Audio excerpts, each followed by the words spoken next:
जाई। महीना में 10 गाना हिट करे तब आदमी बाजेला।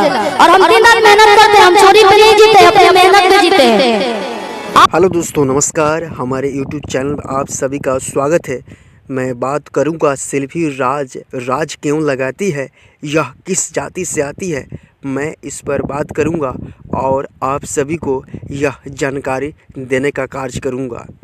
मैं बता दूं, मेरा जाति विशेष पर बात करना यह उचित नहीं है, लेकिन आप सभी को यह बताना एक छोटी सी जानकारी है। इसे आप मनोरंजन के तौर पर राज लीजिएगा। आज के दौर में एक बहुत बड़ा नाम बन चुका है, जिन्होंने भोजपुरी इंडस्ट्री में एक तरफा राज कर रही है।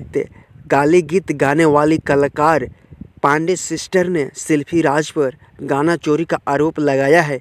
यह गाना का नाम धोखेबाज रजऊ उड़नबाज रजऊ है। पांडे और उनके बहनों का कहना है कि यह गाना मेरा है। सेल्फी राज चोरा फैमिली से बिलोंग करती है, लेकिन आज के दौर में यह करोड़ों का मालिक बन चुकी है।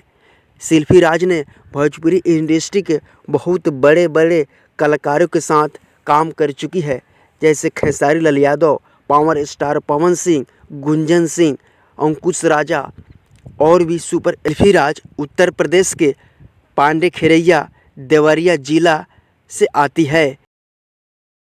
राजभर जाति से बिलोंग करती है, यानी राजभर जाति का है। ऐसे वीडियो देखने के लिए हमारे YouTube चैनल को सब्सक्राइब करना ना भूलें।